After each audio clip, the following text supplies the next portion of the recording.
Pemirsa, Victor Kamang, legal konsul provider PT XL Axiata menjadi saksi di persidangan hari ini dan berikut keterangan selengkapnya. Lalu saya keluar dari dalam rumah garasi itu yang mulia, ke sebelah kiri, lalu jalan. Di situ ada mobil propos yang mulia, ada mobil propos Pajero yang mulia. Saya di belakangnya. Lalu ada salah satu bapak anggota propos turun, bertanya kepada saya, "Kamu sama siapa, Mas?" katanya. "Izin Pak, saya sendiri." "Oh, ya sudah, nanti ditemankan." Akhirnya saya ditemankan sama salah satu anggota propos juga yang mulia. Di dalam mobil. Di dalam mobil. Kemudian? Iya. Lalu kami jalan pelan-pelan ke depan komplek. Jalan, pas sudah sampai di depan komplek, saya langsung keluar. Kamang sebagai apa ya dalam hal ini? Dibuka aja biar jelas. Corporate Legal PT XL Axiata. Corporate Legal XL Axiata, Pak, provider. XL Asia. Apa yang saudara ketahui dalam perkara ini? Jadi dari penyidik Tipidum Barreskrim bersurat kepada kami untuk meminta data nomor telepon terkait dengan perkara ini, yang mulia. Oke, nomor teleponnya berapa saja yang diminta?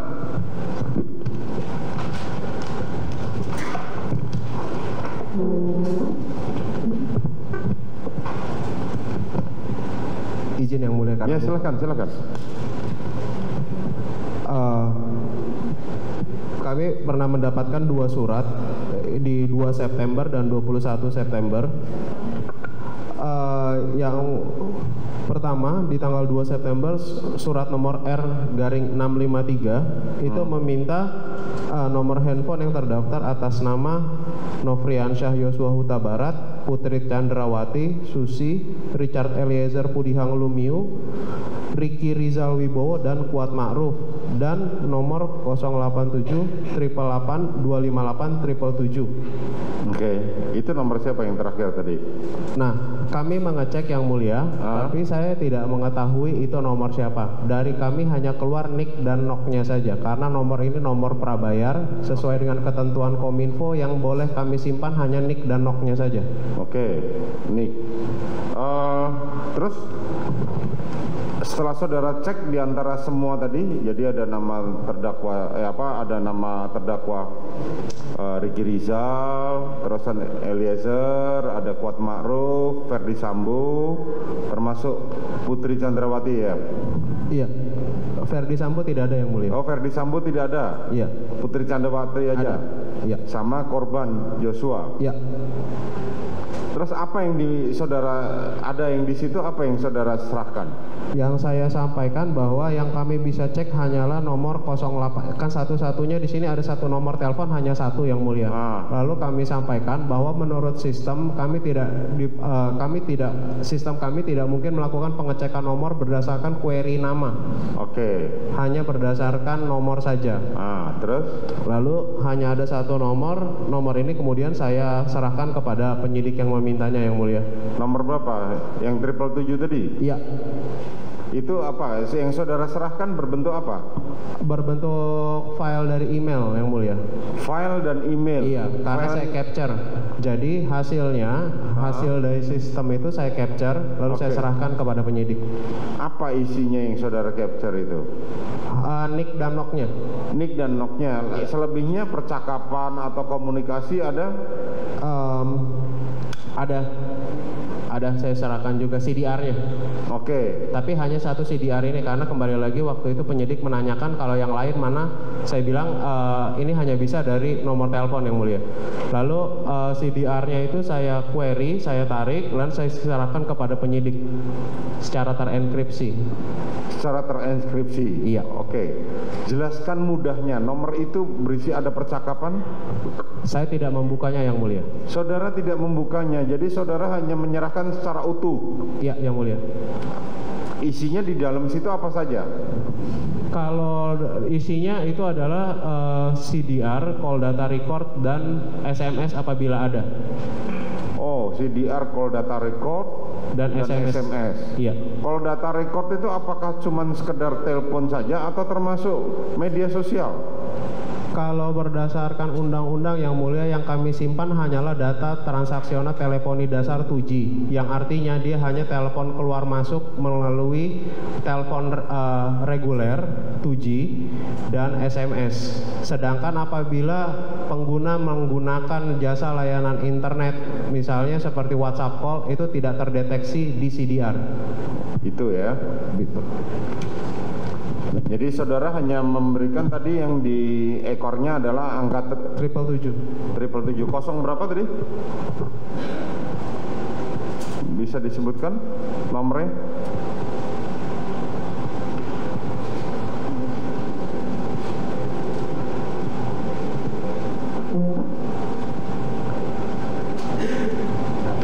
.087. Oke. Ya? 087 888 Oke. 258 Oke. 777. 777 ya? Iya, yang mulia. Selebihnya ada lagi yang saudara ketahui? Tidak ada, yang mulia. Tidak ada. Oke. Beralih kepada saudara. Dan untuk mengetahui bagaimana situasi terkini di Pengadilan Negeri Jakarta Selatan, sudah bersama kami Bayu Pradana di sana. Selamat siang, Bayu. Ada keterangan menarik apa saja yang hari ini dilontarkan oleh para saksi? Ya, selamat siang Davi dan juga pemirsa. Kalau kita lihat ini hampir 2 jam tadi sidang sudah berjalan. Di mana sidang dimulai pada pukul 9, maksud kami pukul 10 pagi tadi, dan sudah berlangsung untuk memeriksa ada 5 saksi yang hari ini dipanggil untuk kasus pembunuhan berencana Brigadir Yosua Huta Barat. Di mana dari awal jadi ada 12 saksi yang seharusnya dipanggil, namun hanya 5 yang memenuhi panggilan saja. Dan dari kelima saksi memang memiliki latar belakang yang cukup berbeda-beda, Davi dan juga pemirsa. Di antaranya adalah ada 2 saksi yang merupakan petugas swab PCR, kemudian juga ada 2 saksi yang merupakan pihak dari 2 provider telekomunikasi yang berbeda, dan 1 lagi saksi yang merupakan supir ambulans. Dan tadi juga sejumlah pertanyaan sudah dilontarkan kepada mereka, baik dari majelis hakim, kemudian juga dari jaksa penuntut umum, dan juga dari para kuasa hukum yang sudah mempertanyakan beberapa pertanyaan kepada para saksi untuk terus mengulik fakta-fakta terbaru dari kasus pembunuhan berencana Brigadir Yosua Huta Barat. Dari kelima saksi dapat kami informasikan ke Anda pemirsa, diantaranya yaitu adalah saudari Nevi Afrilia yang merupakan petugas swab, kemudian juga ada saudari Isba Aska Tilawah yang juga merupakan petugas swab, di mana keduanya ini merupakan saksi pertama dan kedua yang diperiksa oleh majelis hakim dengan sejumlah pertanyaan.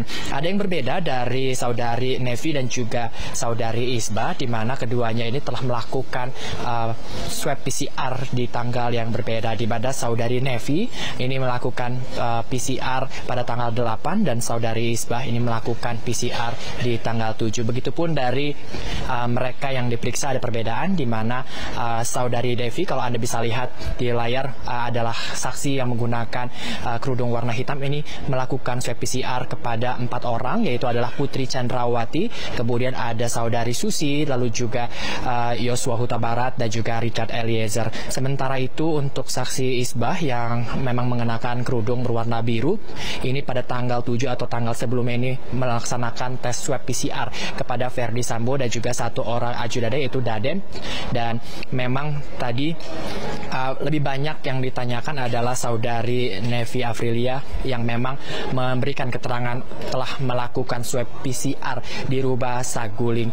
Yang menarik adalah ketika tadi jaksa penuntut umum memberikan pertanyaan terakhir kepada saudari Nevi, yang dimana jaksa menanyakan beberapa pertanyaan sebelumnya, bagaimana kondisi wajah dari Putri Chandrawati, dan saudari Nevi menjelaskan bahwa wajah yang ditangkap, ekspresi yang ditangkap oleh saudari Nevi dari wajah Putri Chandrawati adalah wajah yang nampak lelahan akibat perjalanan panjang yang telah dilakukan. Nah, yang menarik adalah dari jaksa penuntut umum ini pada pertanyaan terakhir kepada kepada Nevi menanyakan apakah saudari Putri Chandrawati ini saat melakukan swab PCR ini dibopong atau berjalan sendiri.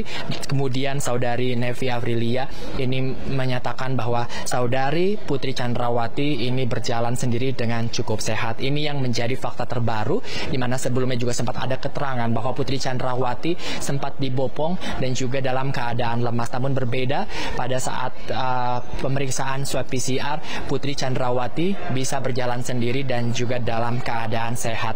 Kemudian juga yang menarik lainnya adalah dari saudara Ahmad Syahrul Ramadan, yang dimana adalah saksi ketiga yang diperiksa oleh majelis hakim dan juga telah menerima pertanyaan dari pihak lainnya seperti kuasa hukum dan juga dari jaksa penuntut umum, di mana saksi yang merupakan supir ambulans juga diberikan beberapa pertanyaan. Tadi saudara Syahrul yang tadi dipanggil sebagai saksi ini menjelaskan bahwa pukul 7 malam dirinya ini telah menerima sebuah telepon dari call center kantor tempat ia bekerja dan mengatakan bahwa ada yang membutuhkan evakuasi.